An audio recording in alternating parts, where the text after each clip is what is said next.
1, 2, 1, 2, on m'entend? Oui. Ok. Donc bonsoir à tous, merci d'être venus. Donc moi ce soir je vais vous présenter un sujet, on va parler ventilation. C'est pas trop la saison, mais bon, je m'excuse d'avance. Donc on va lancer la ventilation. Donc le sujet ça va être comment ventiler son code à l'aide des Lifecycle Observer sur Android.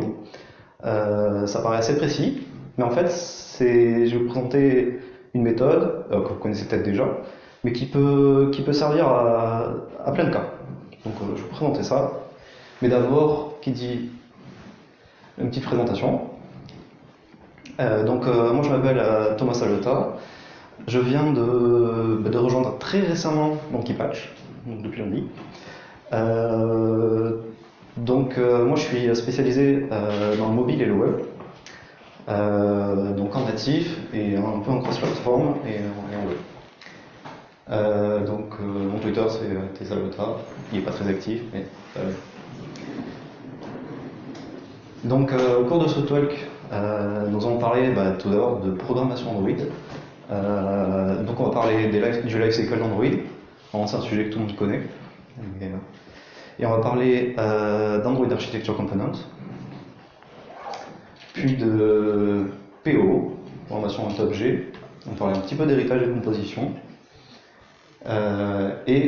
Comment nous allons pouvoir utiliser et créer des composants lifecycle aware, mais dans une optique de ventiler le code des activités déploiement. Donc là, j'ai une question à poser à l'audience. Est-ce qu'il y en a déjà qui connaissent le Lifecycle Observer? Ok. Et est-ce qu'il y en a qui les utilisent hebdomadairement, de manière assez active? D'accord. Ok. On va présenter ça. Le Lifecycle Android. Alors ça peut être un sujet assez tabou parfois, mais... sur Android, rien n'est immortel, tout se tue. C'est triste, mais... En fait, le système il gère les ressources sur un téléphone, dans un contexte avec des ressources limitées, et l'utilisateur peut tout arrêter à tout moment. Donc on a besoin d'un lifecycle pour nous garantir que l'application tienne la route et supporte les diverses interactions en fait. Le but du lifecycle, c'est aussi d'optimiser l'allocution des ressources. C'est-à-dire que si par exemple on lance la caméra, on ne veut pas qu'elle soit active quand c'est sur notre application, on va optimiser tout ça.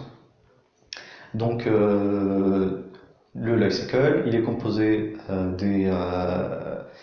de six hooks en fait dans le cycle de vie. On a la création, le start et le redo. Et à chaque fois avec le cycle de vie pour le détruire. Donc je fais une toute petite passe dessus, je vais faire passer vite. En premier, on a le create, on initialise notre vue. On peut gérer tout ce qui est vue et data binding. Ensuite, on a le start. Donc là, c'est que l'utilisateur commence à utiliser l'application et l'application devient visible. Et on peut afficher du coup des animations et des données. Après, on a le resume.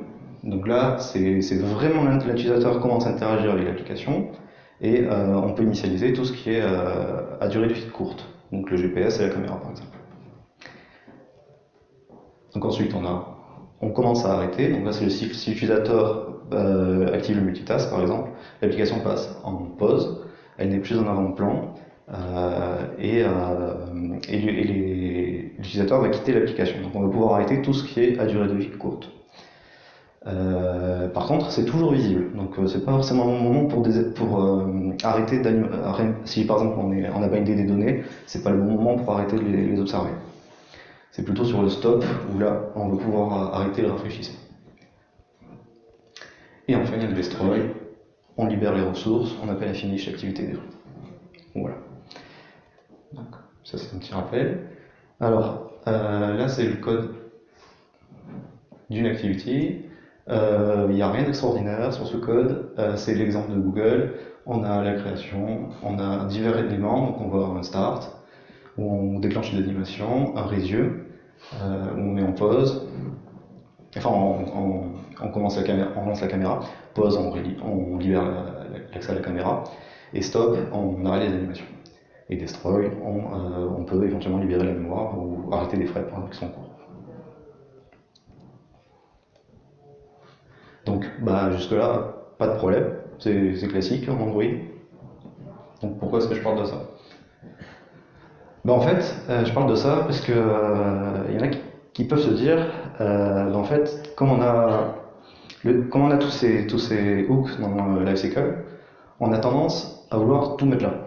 Et l'activité devient un peu fouillie. Activité ou fragment. D'ailleurs, je vais parler dans le talk d'activité ou de fragment. L'activité, c'est aussi sous-entendu le fragment. On a le même problème avec le LiveCycle. Donc en fait, ce qui peut se passer, c'est qu'on a tendance à mettre un peu trop de choses dans ces composants. Et par définition, par conception, ils sont un peu fourre-tout, et ils ont tendance à devenir parfois assez énormes. On peut dépasser les 1000 à 2000 lignes, et c'est problématique. Ça prend un peu coincé. Donc du coup, si on commence à partir sur ce principe où on met toutes les fonctionnalités dans l'activité vraiment, on a une application qui commence sur la durée à devenir maintenable. Donc jusque-là, on a des solutions très bien connues, plutôt bien adoptées. On a des design patterns qui nous aident à ça. On a le MVC, qui est le modèle vue controller, le MVP, modèle vue presenter, ou le MVVM, modèle vue modèle. Ils sont massivement utilisés aujourd'hui quand même. Ils nous permettent de structurer l'accès métier et de séparer les données métiers de l'UI. Mais en fait, il n'y a pas que ça. Il y a quand même plein de choses encore dans les activités et les fragments. Et parfois, on a besoin de factoriser ce code-là. Donc il y a par exemple un exemple qui me vient à l'esprit, c'est un en-tête, un header custom. On peut l'avoir sur plein d'activités, ou plutôt activités pour le coup, et on veut pouvoir le factoriser. Bon, je vais montrer les exemples. Donc ça, c'est pas du métier, donc il faut trouver un moyen pour le factoriser. Donc comment est-ce qu'on peut les sortir et arrêter et permettre de les partager?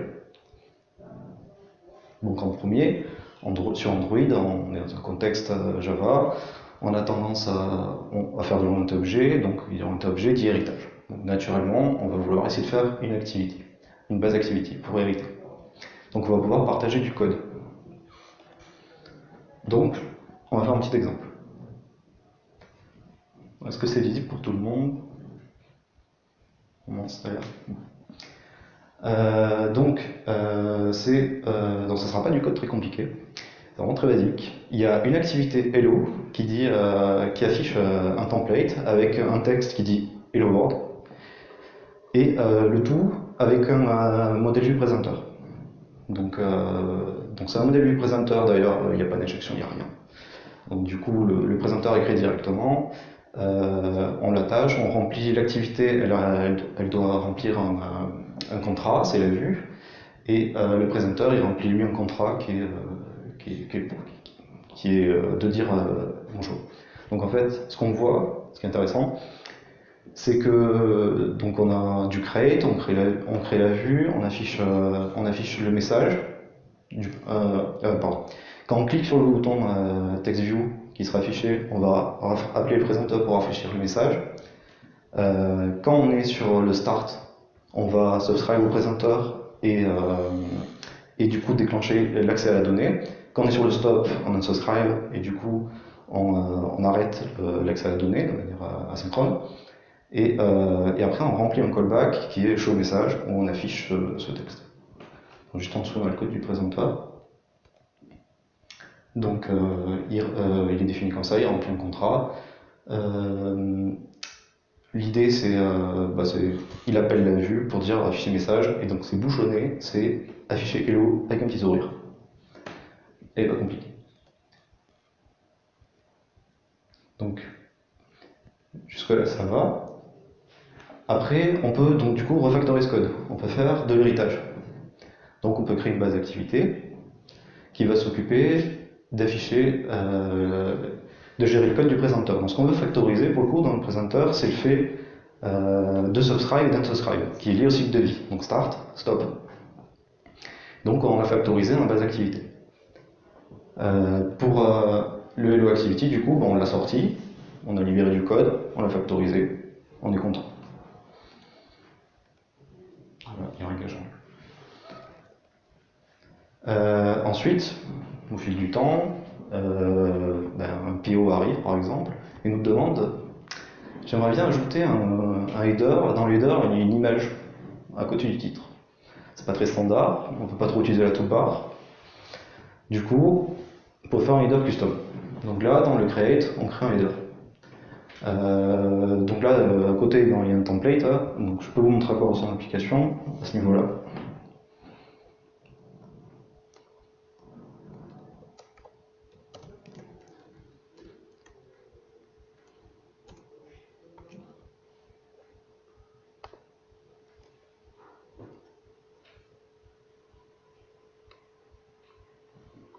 Alors le temps de compiler.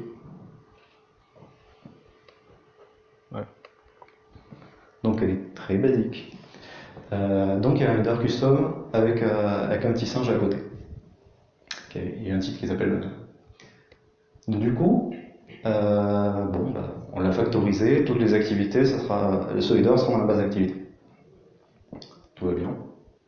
Puis un jour, on nous demande de rajouter un tracking, service de tracking. Donc on veut savoir ce que fait l'utilisateur sur l'application et on veut savoir ça sur tous les écrans. Donc pareil, on veut factoriser ce code-là et on peut le mettre dans la base d'activité. Mais là, le problème, c'est qu'on commence à avoir trop de choses dans l'activité. Bon, c'est un échantillon, hein. En vrai, ça peut vraiment être énorme. Donc là, l'activité s'occupe du header, du tracking et du présenteur. Donc là, on retombe sur le God anti-pattern. C'est-à-dire qu'au lieu de l'avoir dans notre seule activité, en essayant de le factoriser, on met trop de choses dans la base d'activité, donc ça peut grossir de manière démesurée, et on peut se retrouver avec du code difficile à maintenir par la suite. Et donc là, ce qui est crucial, c'est que le principe de single responsibility solide, il n'est pas respecté, et l'activité fait trop de choses. Donc comment est-ce qu'on peut faire Alors, le gros problème, c'est que si jamais on veut faire une nouvelle activité qui va utiliser un seul des comportements qu'on a définis, par exemple, on veut faire une activité qui a que le tracking, et ben on est coincé parce qu'on a tout le paquet. Donc comment est-ce qu'on peut faire pour découper ça? Donc, on va appliquer le principe de single responsibility, c'est-à-dire qu'il faut qu'elle soit conçue pour une seule chose. Donc, on va créer 3 activités. On va rester sur l'héritage. On va créer 3 activités, donc un présenteur activity, un tracking activity et un custom header activity.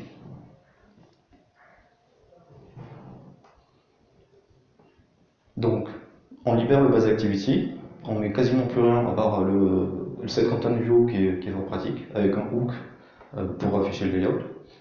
Ensuite, on crée une activité header qui va gérer le header. On crée une activité tracking qui va gérer l'envoi l'accès au service de tracking, donc va traquer le nom de l'application, de l'écran qui est affiché avant.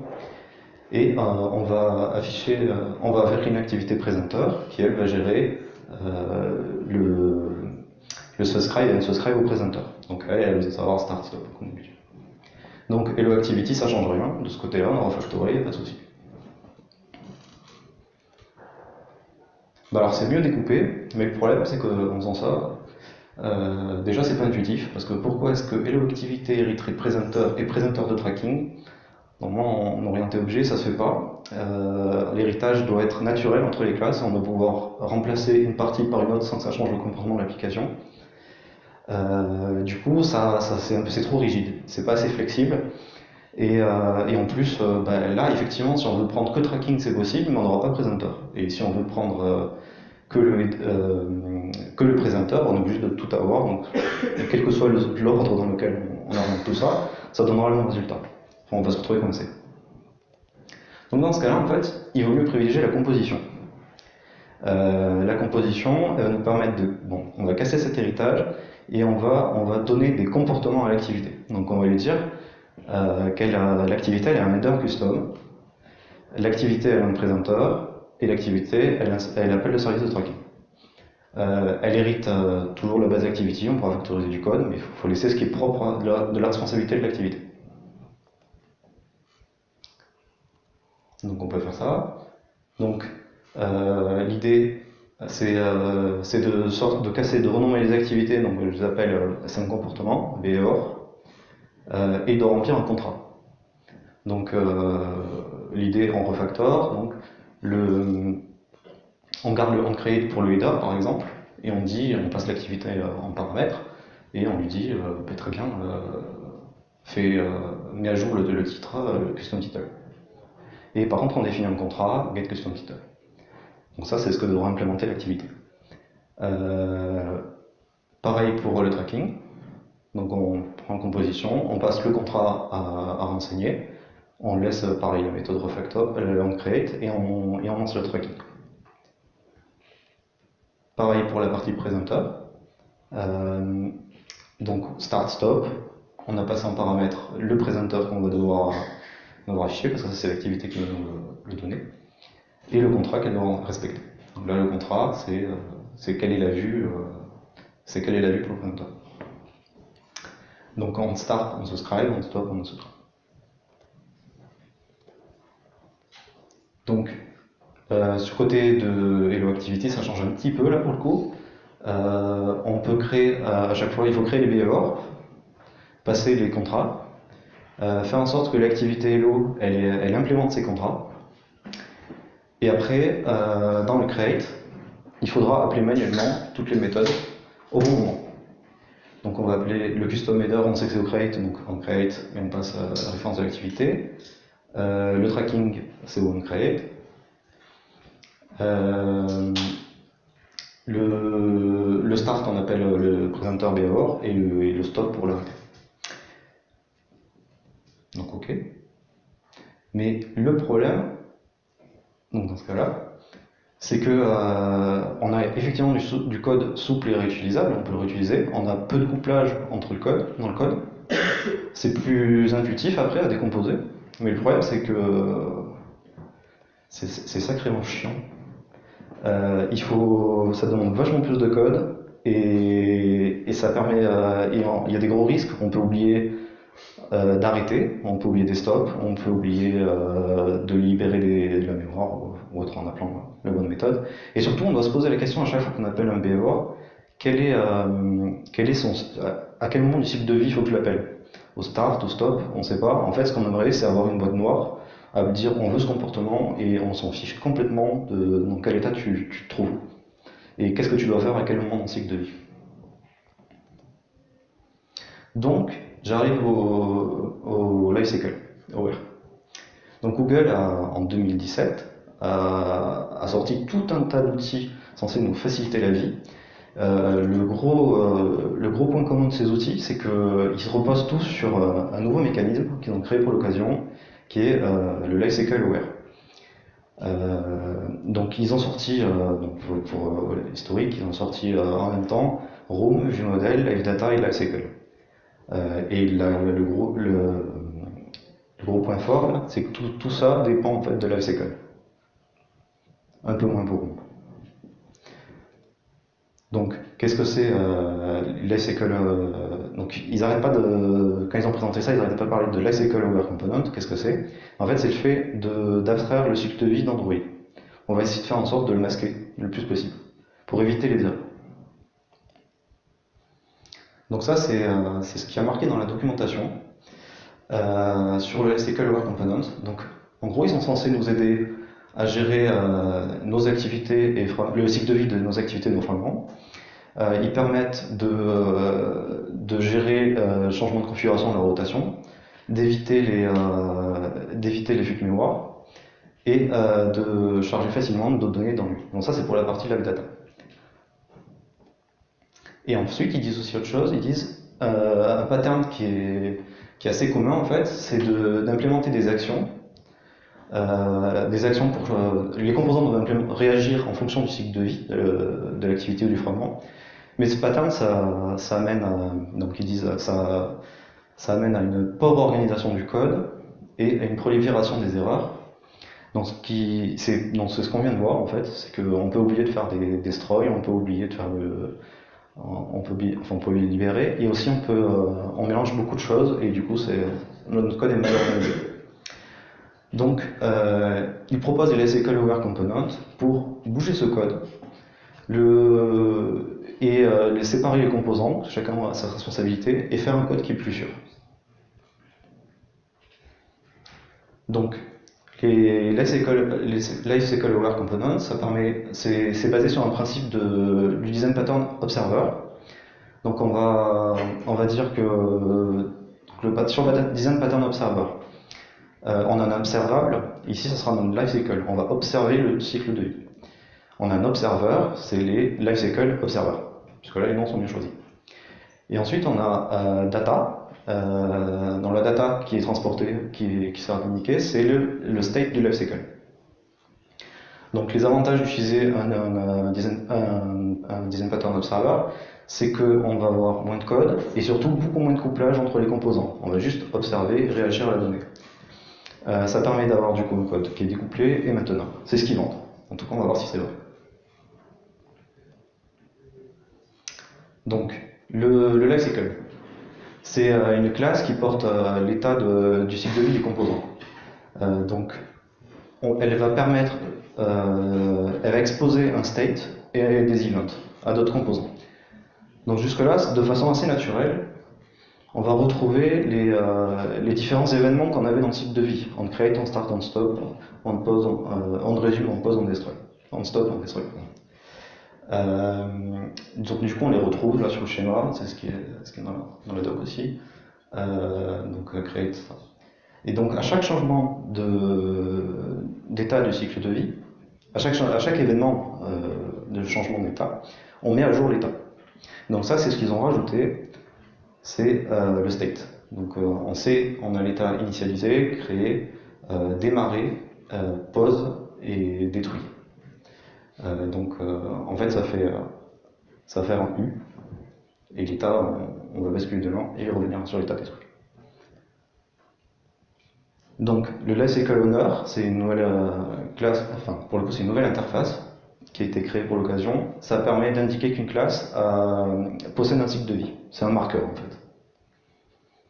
Et la classe qui l'on implémente, elle doit implémenter la méthode getLifecycle pour exposer son cycle de vie à d'autres composants. Et donc, aujourd'hui, dans la librairie de support, depuis 26.1.0, c'est les fragments activity qui l'implémentent par défaut. Voilà. Il y en a d'autres, mais... Donc, maintenant il y a le Lifecycle Observer, donc c'est là où ça va commencer à être intéressant. Donc le Lifecycle Observer, c'est une interface aussi, c'est un marqueur en fait, qui va permettre à Android Annotation Processor de traiter des annotations qu'on a envoyées dans le code pour réagir à un changement d'état du cycle de vie.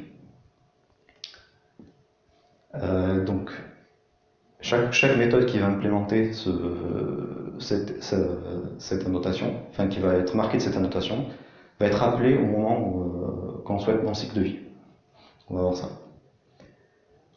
Ensuite, l'observer, pour l'enregistrer, il faut utiliser la méthode. Donc, lifecycle expose une méthode qui est addObserver. Donc avec ça, on va subscribe au cycle de vie. On va l'enregistrer. On peut le unsubscribe avec la méthode remove. Alors,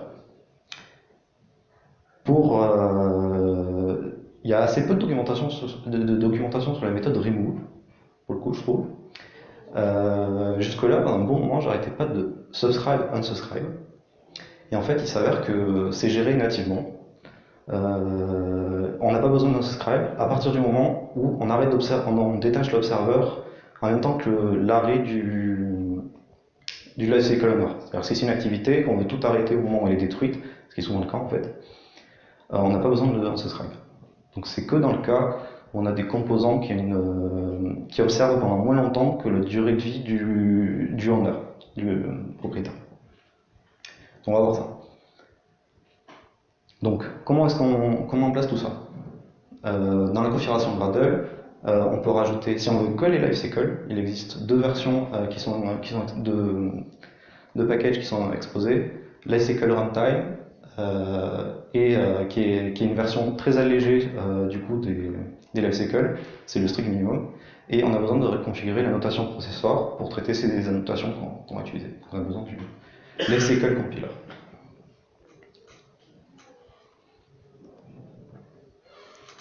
Alors, on reprend le behavior qu'on avait. On a notre présenteur. Donc là, c'est le onStart, onStop qui a été fait. Donc voilà les étapes pour le transformer. On doit implémenter la méthode lifecycleObserver dans le premier temps. Ça fait rien, on demande de rien implémenter. Donc, ok, suivant. On ajoute les annotations qui sont onLifeCycleEvent et on passe en paramètre l'événement sur lequel on souhaite réagir. Donc là, c'était le start, donc je mets onStart et je dois réagir au stop pour unsubscribe, donc onStop. Et c'est fini. Là, il est prêt. On a un composant lifecycleAware. Donc il n'y a quasiment rien à faire. Et maintenant, pour l'ajouter, donc on a donc ça c'était le code avant. Donc on a le start. Et donc il suffit de faire un lifecycle.addObserver et de passer le behavior. Donc là on a subscribe. On supprime, là il y avait l'ancien code dessous, présentateur behavior on start et on stop. On le supprime, on n'a plus besoin, ça allège vachement le code. Et après on peut optionnellement, si on n'a pas confiance, remove l'observer. Optionnel. Bon là c'est à vous de voir. Peut-être que dans le temps il pourrait y avoir un bug sur Android Support qui fait que il y a une fuite de mémoire. Mais normalement c'est géré. On n'est pas obligé de le faire. Donc ça c'est on refactor tous les behaviors, donc le tracking, presenter et le header. Donc de la même façon, pareil, on a une create, on met la notation create, implément de la SQL Observer. Pareil pour le header. Et donc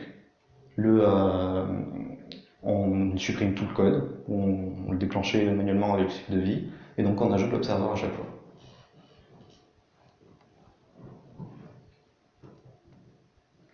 Ok, donc c'est facile. C'est facile à utiliser. Une fois qu'on a commencé la composition, en fait, ça s'est fait super naturellement, le fait de le transformer. C'est lisible, dans l'activité en tout cas, le code est beaucoup plus concis. On peut greffer des comportements sans se préoccuper et sans savoir le cycle de vie auquel il réagit. Et ce qui est bien, c'est qu'il y a le nettoyage automatique, pas besoin de faire l'enregistreur. Donc, tout ça c'est bien, mais on doit quand même mettre tout ce code-là dans l'onCreate. Alors, savoir, je me suis intéressé à la question, c'est est-ce qu'il est possible de faire mieux que ça? Est-ce qu'il est possible de sortir ces behaviors du onCreate et de les déclarer? En fait, idéalement, ce que j'aime bien, c'est utiliser des boîtes noires. En fait, je suis vachement fait de normes là-dessus. Je veux des comportements et je prends mon activité, je veux dire, elle fait ça, elle fait ça, elle fait ça. Et je veux plus rien gérer. Donc l'idée, ce serait déjà de supprimer l'adhérence à cette méthode onCreate. Il y a deux pistes possibles en fait.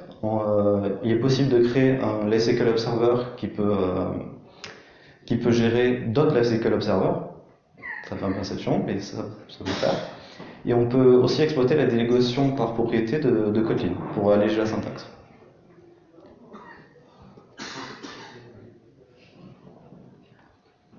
Donc, sur cette partie, donc pour attaquer le behavior container, en fait, il y a quelque chose de très. La problématique, c'est de savoir quand est-ce que le lifecycle change d'état pour savoir quand est-ce qu'il passe dans l'état create pour rajouter les behaviors. Et enfin, il faut aussi qu'il soit capable d'observer le changement, le lifecycle, pour savoir quand est-ce qu'il passe à l'état onDestroy pour supprimer les behaviors. Donc c'est ce que fait cette classe grâce à l'interface lifecycle event observer. C'est une interface qui permet, quand une classe implémente cette interface, d'avoir accès à une méthode, la méthode onStateChange, qui permet de savoir quand est-ce que le lifecycle a changé d'état. Et donc en fait, on peut faire, si l'événement passe en create, on enregistre des behaviors, parce qu'on va voir ce que ça fait, et si l'état passe en destroy, on les enlève. Et la fonctionnalité qui tue, il est capable de se suicider. Donc on peut appeler lifecycle et s'auto-enlever, remove observer. Donc la méthode addBehaviors, c'est une méthode qui prend en paramètre le owner, le lifecycle, et qui pour chaque... donc les behaviors, c'est une liste chaînée qui contient des lazy d'observeurs, parce qu'en fait, il faut qu'ils soient lazy, il ne faut pas les résoudre trop tôt dans le cycle de vie. Si on les résout trop tôt, si dans nos observeurs on a mis je sais pas, des accès à un view model par exemple, il ne sera pas initialisé tant qu'on n'est pas dans l'onCreate. Donc l'idée c'est vraiment attendre l'état onCreate. Donc tout ça c'est lazy. Et donc on ajoute les observeurs dans cette méthode, donc c'est un tableau. Et pareil, il y a la méthode remove pour les supprimer. Ok. Et on expose alors une méthode publique, qui est la méthode addBehavior, qui permet d'ajouter un behavior à chaque fois.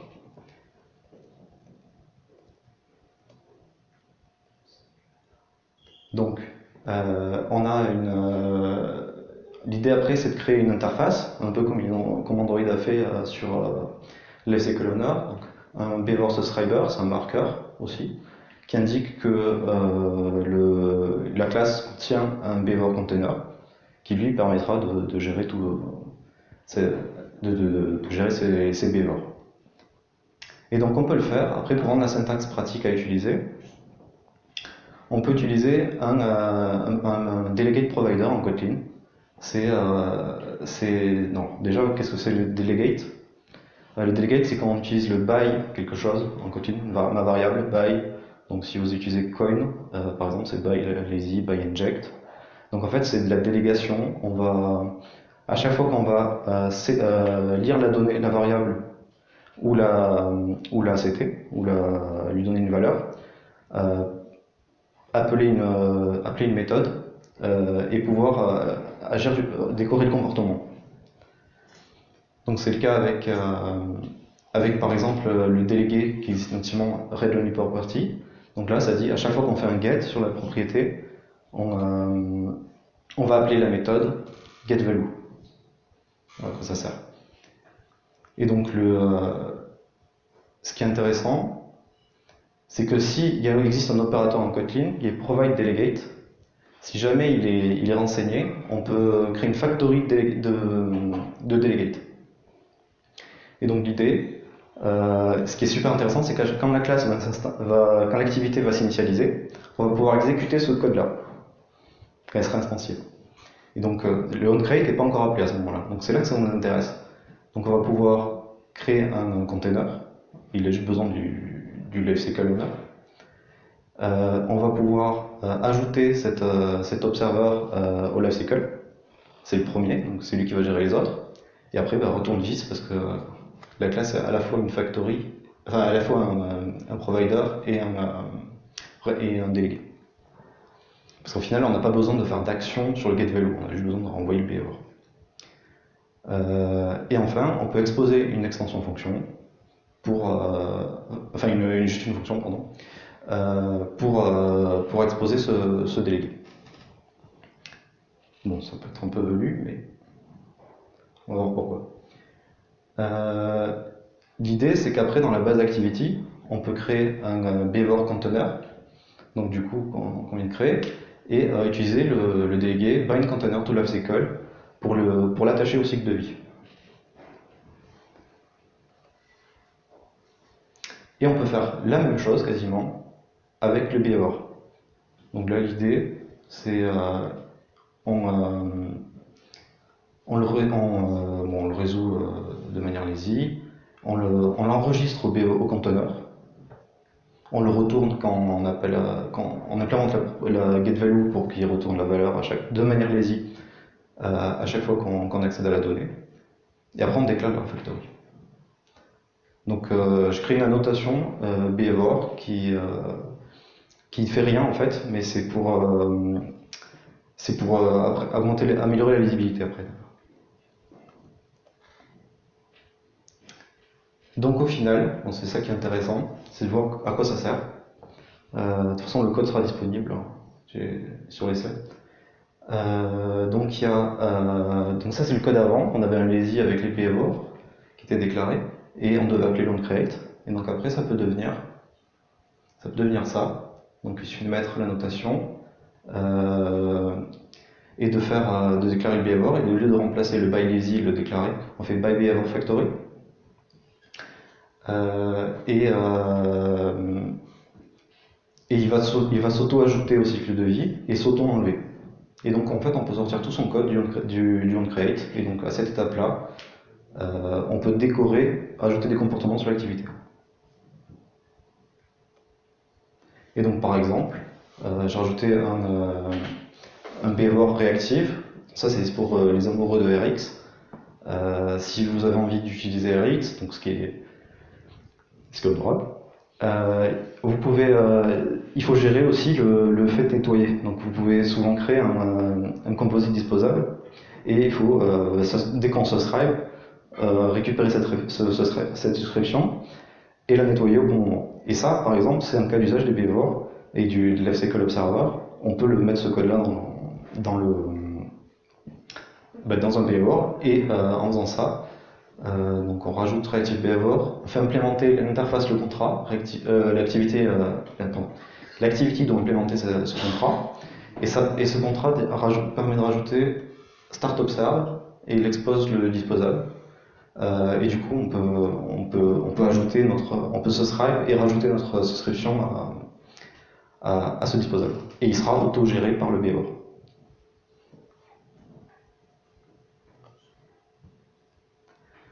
Donc en conclusion, pour moi, les LifeCycle Observer, ça a été un peu une révolution sur Android, et les composants LifeCycle en général, ça m'a permis de très facilement sortir du code, sans parler des behaviors, hein, juste avec les LifeCycle Observer, c'est très simple à appliquer. Mais les behaviors, c'était vraiment une étape après, pour pouvoir faire un peu plus léger en fait, et plus intuitif, je trouve. Ça permet d'abstraire la complexité issue du cycle de vie d'Android. C'est évolutif et flexible. Et si on utilise, donc du coup, si on part sur le principe des behaviors, la délégation native de Kotlin aide vachement la syntaxe. Au final, si j'ai quelque chose à dire là-dessus, c'est de penser comportement quand on fait les activités et nos fragments. C'est-à-dire qu'on va greffer des comportements pour pouvoir avoir un code plus souple et moins hiérarchique, moins vertical. Ça permettra sur les grosses applications de composer des parties. Donc là, par exemple, c'est un cas que j'ai eu en entreprise. Des bases activity énormes, il faut les découper. Comment faire? En fait, si on commence à dire ok, il y a ce comportement-là et il y a ce comportement-là, on commence à les extraire, par exemple, de ce principe-là, on arrive petit à petit à sortir du code et à pouvoir le ventiler, quoi. Donc au niveau des sources, c'est la documentation sur Android Architecture Component LCKL Aware. En fait, il y a plein de choses dedans, c'est super intéressant. Et les délégués Kotlin pour la partie behavior. Donc le code de démo, il est disponible sur mon GitHub, à cette adresse. Et la présentation, je vais l'uploader après. Comme ça, si ça vous intéresse. Donc voilà. Est-ce que vous avez des questions? Je sais pas si j'ai été un peu short. Du coup, t'es passé un peu vie sur la notation, elle sert à quoi? Ah oui, la notation, elle sert juste à dire, je reviens en arrière. Hop.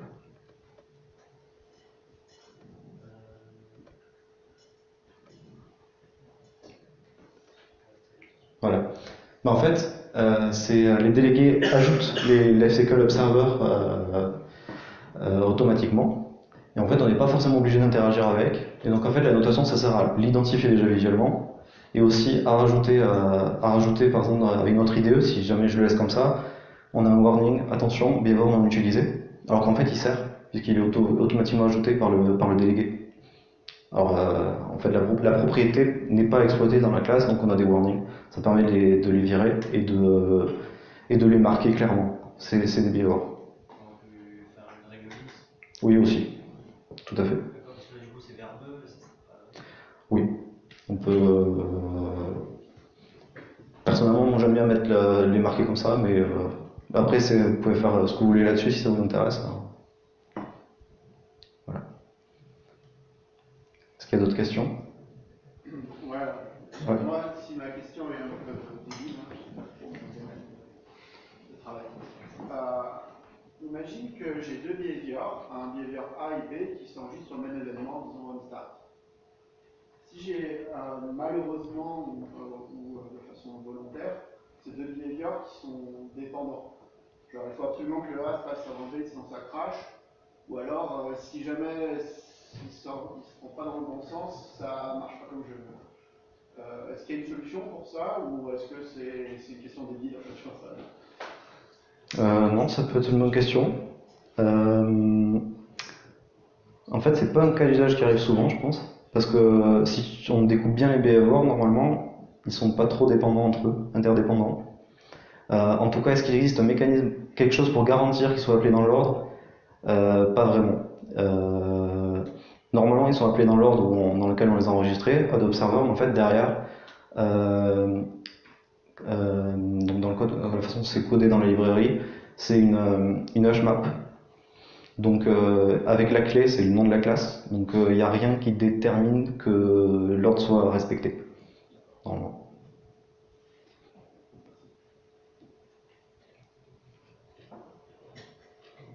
Donc là, j'ai une question.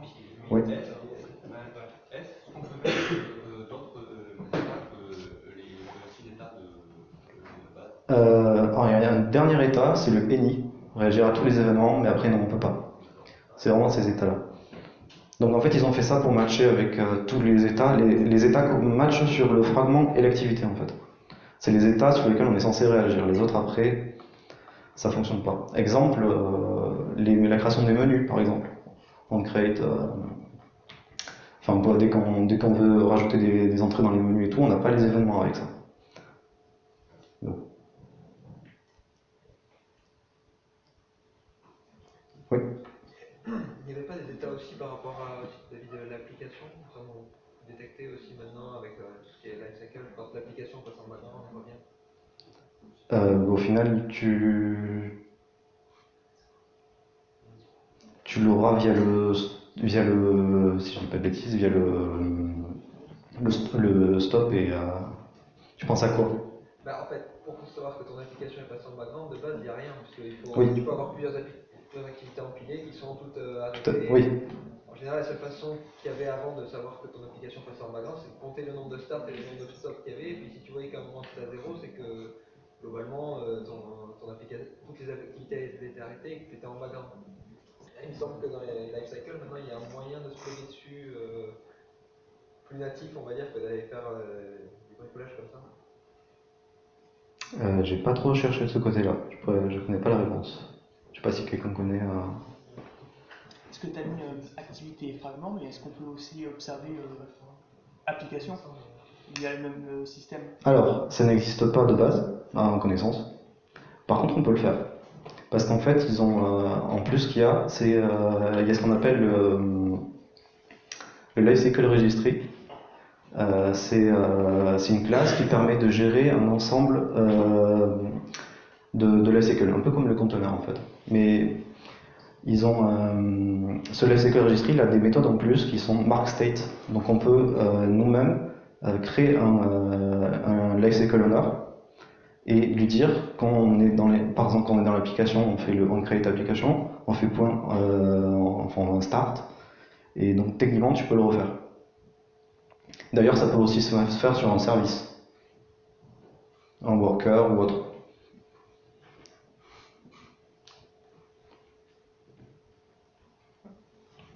Merci. Bravo. Merci.